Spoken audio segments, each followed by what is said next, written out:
Ramanathapuram district, Rameswaram பக்கத்துல ராமநாதபுரத்தில் பிறந்தவர். மகாவித்வான். இன்னைக்கு இருக்கிற தமிழ் டிக்ஷனரி லெக்சிகான்ல அவரு ஒரு ஆள். அது பண்ணத்துல சுப்பிரமணியர்னு பேர் அவருக்கு. அவ அப்பா பேரு கிருஷ்ணய்யர். அது அப்படியே தமிழ் பற்றுனால முகவை கண்ண முருகனார் அப்படின்னு பண்ணிட்டார். முகவைனா ராமநாதபுரம், கண்ணன்னா கிருஷ்ணன், முருகன் சுப்பிரமணியன்கிறதுக்கு தமிழ் பேர். முகவை கண்ண முருகனார். மகாவித்வான். ஆனா பால்ய வயசுலயே மாணிக்க வாசகர்கிட்ட அவருக்கு ஒரு ஐடென்டிபிகேஷன் இருந்தது. மாணிக்க வாசகரை பரமேஸ்வரன் ஆட்கொண்டார். குதிரை வாங்க போற வழியில சிவன் ஆட்கொண்டு உபதேசம் பண்ணினார். அது மாதிரி என்னோட லைஃப்லயும் சிவன் என்னை ஆட்கொண்டு எனக்கு உபதேசம் பண்ணுவார் அப்படிங்கிற ஒரு பாவம் ஹிருதயத்தில் இருந்தது. கல்யாணம் பண்ணிண்டார். அவ பத்தினி பேரு மீனாட்சி அம்மா. ரொம்ப சிம்பிள் லேடி, ஒன்னும் தெரியாது பாவம். அவ அம்மா கிட்ட அவருக்கு ரொம்ப பற்றுதல். தமிழ் வாத்தியாரா இருந்தார் சென்னையில. அந்த மீனாட்சி அம்மாவோட அப்பா தண்டபாணின்னு பேரு. பெருசா இருப்பார். ரமணாசன் போட்டோல கூட பார்க்கலாம். 6 அடிக்கு மேல இருப்பார். ரொம்ப குண்டா தொந்தி தொப்பையா இருப்பார். மகர்ஷிய மாதிரியே கௌபீனம் எல்லாம் கட்டிண்டு ஈவோதி இட்டு பார்த்தா கவமனம் கட்டின்னு இருப்பார். பகவான் கூட ஜோக்கா சொல்லுது, இவரை உட்காத்தினா போறோம் வெளியில. கார்த்திகை தீபம் வரபோது இவரை உட்காத்தினா நம்மளை யாரும் தொந்தரவு பண்ண மாட்டான். அவரே வேடிக்கையான்னு சொல்லு. ஆமாம் பகவானை, நான் போய் மதுரையில உட்கார்ந்தேன். குளத்துக்கரையில மதுரை மீனாட்சி போய் அந்த பக்கம் குளத்துக்கரையில குளிச்சுட்டு மேலையெல்லாம் தீபோதி இட்டு வெளியில இப்படி யோக மாதிரி கண்ண முடின்னு உட்காந்துட்டாராம். அப்ப நல்ல சிவப்பழமா ஒரு சைவ பிள்ளை முன்னால ஆஹா அப்படியே சிவப்பழமா இருக்கார். வெளியில உள்ள என்னவோ தெரியல அப்படின்னாரா. படவா அப்படின்னா தெரிஞ்சு போச்சு. ரொம்ப சாப்பாட்டுறாம. ஆனா அவருக்கு என்ன ஆசைன்னா தன்னோட மாப்பிள்ளை பெரிய தமிழ் கவியா புலவரா வரணும் அப்படின்னு ஆசைப்பட்டு ஒரு அபத்தம் பண்ணிட்டார். என்ன அபத்தம் பண்ணார்னா, மகர்ஷியோட படமும் அந்த நான்யார் புஸ்தகமும் அக்ஷரமண மாலையும் புஸ்தக ரூபத்தில் எடுத்துட்டு போய் தன் மாப்பிள்ளை கையில கொண்டு கொடுத்துட்டார் சென்னையில. அந்த புஸ்தகத்தை எடுத்து இப்படி திறந்து பகவான் படத்தை பார்த்தாரோ இல்லையோ, இவருக்கு பாஹ்ய பிரஜையே போயிடுத்து, சரீர பிரஜையே போயிடுத்து, லோக பிரஜையே இல்ல. தன்னை மறந்து போயிட்டார். ஒரு நிலை வந்துடுத்து. தான் குழந்தை வயசுல எப்படி பரமேஸ்வரன் வருவர் தன்னை ஆட்கொள்றதுக்கு நினைச்சுட்டு இருந்தாரோ அந்த மாதிரி ஒரு பாவ நிலை வந்துடுத்து. பகவானை பார்க்கணும்னு ஒரு லீவு சமயத்தில் அங்கிருந்து கிளம்பி திருவண்ணாமலை வந்தார். நேரடியா போய் கையில பணமும் இல்லை பாவம். ஒரு பழம் வாங்கிட்டு போறது கூட பைசா இல்லை. அருணாச்சலேஸ்வரர் கோவில்ல உட்கார்ந்துட்டு, கோவில்ல வாசல் மண்டபத்தில் உட்கார்ந்துட்டு தேசிக பதிகம் அப்படின்னு 11 தேசிக பதிகம்னு 10 பாடல் எழுதினார். பாத்துக்கல பார்க்கறதுக்கு முன்னாடியே சத்குருவை வர்ணிச்சுண்டு அந்த கருணை அந்த ஞான நிலையை வர்ணிச்சுண்டு 10 பாட்டு தமிழ்ல எழுதினார். அதை எடுத்துட்டு போற போது இவருக்கு ஒரே பயம். நான் மடாதிபதிகளை எல்லாம் பார்க்கணும்னா நியமங்கள் உண்டு, நம்ம என்ன விதியில பண்ணணும், எப்படி நமஸ்காரம் பண்ணணும், ஒன்னும் எனக்கு தெரியாது. போனா தரிசனம் கிடைக்குமோ கிடைக்காதோ தெரியாது. இப்படியெல்லாம் நினைச்சுன்னு போனா ஆசிரமத்துக்குள்ள நுழையத்த இவருக்கு வெயிட் பண்ணிட்டு அங்க நிக்கிறார் பகவான். ஒரு ஜோதி பழம்பு தான் அவருக்கு தெரிஞ்சது. போனவருக்கு உடம்பெல்லாம் வெது வெதுத்து போயிடுத்து, ரோமாஞ்சம் உண்டாச்சு. தாய்மானவர் சொல்ற மாதிரி கடலின் மடை விண்டதென்ன, இரு கண்களும் ஆனந்த கண்ணீர் சொரிய, உடலும் புலகிதமாக என் உள்ளம் உருக உபாயம் செய்தான். அப்படியே போய் விழுந்து நமஸ்காரம் பண்ணார். இந்த பாடலை எடுத்து படிக்கணும்னு பார்த்தா படிக்க முடியல, அவரால் ப்ரொசீடே பண்ண முடியல. அப்படி இமோஷன் தன்னால தாங்க முடியாத ஒரு நிலையில் நின்றுட்டார். நான் கொடு நானே படிக்கிறேன் அப்படின்னு வாங்கி படிச்சார். அப்ப சொன்னார், ஒரு பாட்டு எழுதினார், உங்களை எனக்கு 10 நிமிஷம் பார்க்கவே முடியல, உங்க தாயார் எப்படிதான் 10 மாசம் வயத்துல வச்சிருந்தாலும். அந்த முதல் தரிசனத்துல பிற்காலத்துல சொன்னார், கண்ண மூடி தியானம் பண்ண கூட எனக்கு டைம் கிடைக்கல, அதுக்கு முன்னாடி எனக்கு சாட்சா்காரத்தை கொடுத்துட்டார். இருக்க முடியல அவருக்கு அங்க போய் வேலை பண்ணி ஆகணும். சென்னையில போய் கஷ்டப்பட்டு போவர் பாவம். 10 தடவை ரயில்வே ஸ்டேஷன் போயிட்டு ஆசிரமத்துக்கு திரும்ப வருவார். நீங்க இந்த கோபஸ்திரிகள் கதையெல்லாம் பாகவதத்துல சொல்றோமே, இதை பார்த்தா தான் புரியும். மகர்ஷியை பார்த்ததுக்கு அப்புறம் திருப்பி சென்னையில வேலைக்கு போகணும். தாயார் இருக்கா. முதல் தடவை பார்த்தவர் திருட்டு கூட்டம்னு ஓடினார். குஞ்சுசுவாமி பின்னாடி போய் பிடிச்சி ஏதோ ஆயிடுத்து இருக்கு நினைச்சு பிடிச்ச. என்னாச்சு?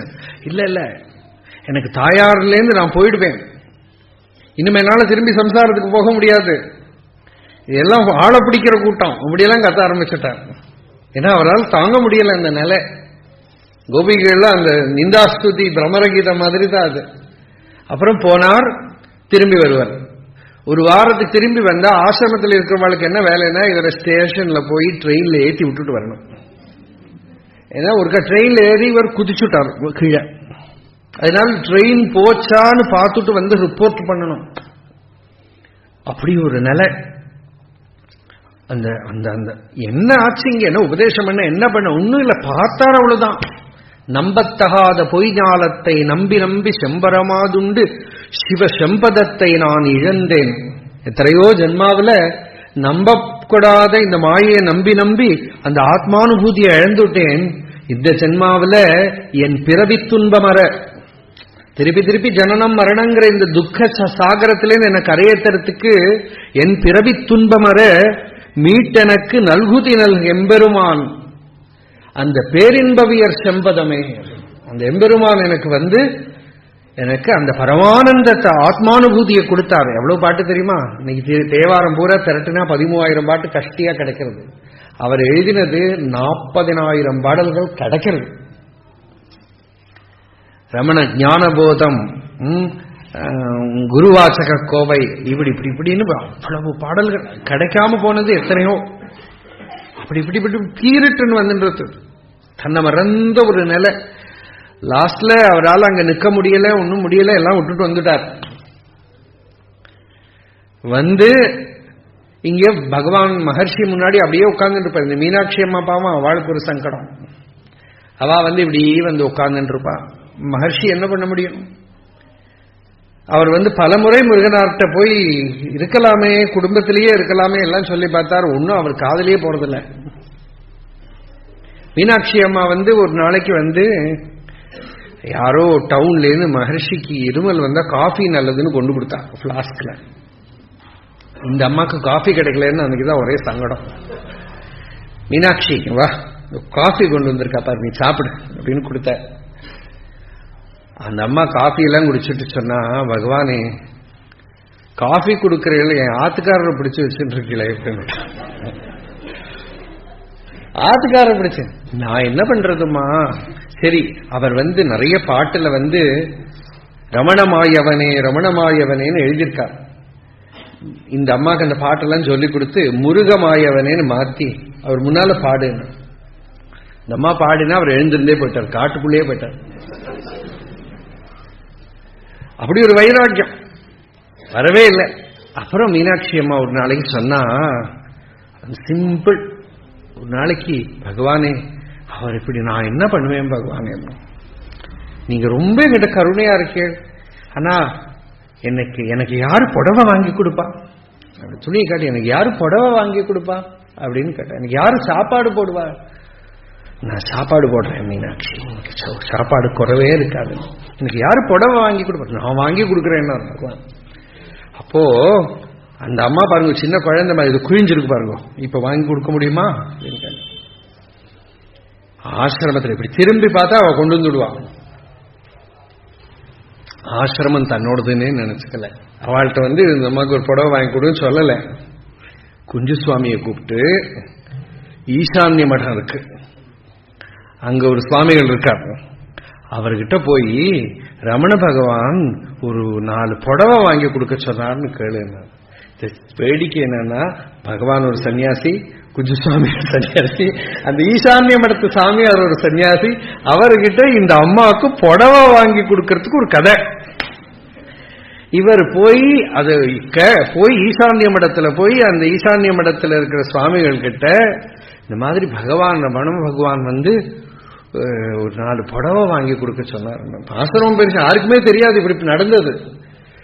அந்த சுவாமிகள் இருக்க பகவான் கேட்டாரா, வாயை திறந்து கேட்டாரா பகவான் சொல்லி அங்கே நமஸ்காரம்.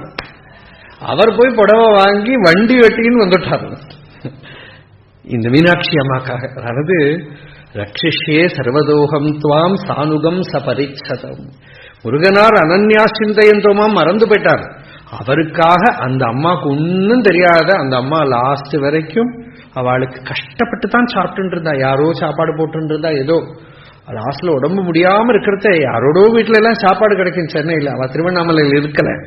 அப்ப கூட நம்ம ஒரு பக்தர் ஆசிரமம் பக்தர் போயிட்டு அவகிட்ட கணேசனா தான் போயிட்டு எப்படி இருக்கீடம்மான்னு கேட்டா, ரொம்ப சந்தோஷமா இருக்கேன் கணேசா, பகவான் பேரு சேலை கொடுக்கிறார், சாப்பாடு கொடுக்கிறார், திருப்தி, வேற எதை பத்தியும் கவலையே இல்லை, ரொம்ப என்ன நன்னா பாத்துக்கிறார், சாப்பாடு கொடுக்கிறார், வஸ்திரம் கொடுக்கிறார் அப்படின்னு. முருகநாத சுவாமியும் அப்படி ஒரு நிலையில இருந்தார். அந்த ஒரு நிலையில பலமுறை பகவானோட அருள்னால அந்த ஞான நிஷ்டை அவருக்கு திருடமாய் நல்ல உசந்த ஞானியா இருந்தார். பகவானோட அடியார்கள்ல ரொம்ப பெரியவர், பெரிய மகாபுருஷர்.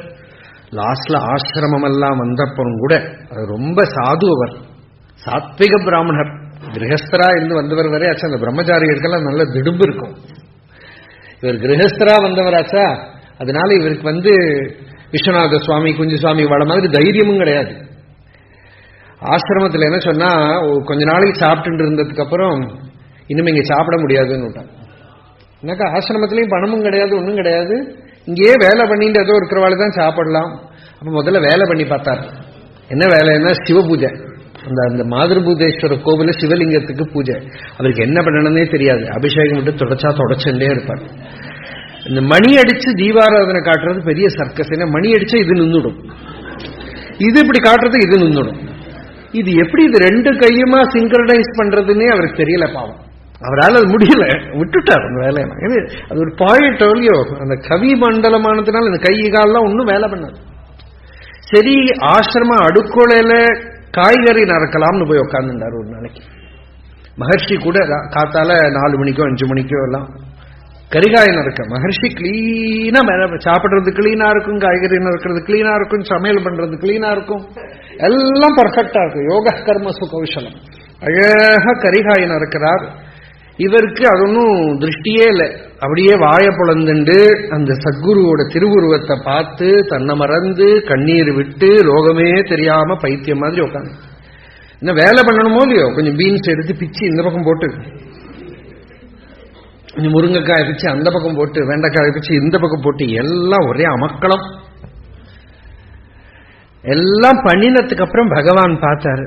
அப்புறம் தான் பார்த்தாரு இவர் பண்ணியிருக்கிற வேலை என்ன. ஓய், நீர் கரிகாய் நறுக்கினது நீர் குடுத்தன நடத்தின மாதிரியே இருக்கு, குடும்பம் நடத்தின மாதிரியே இருக்கு.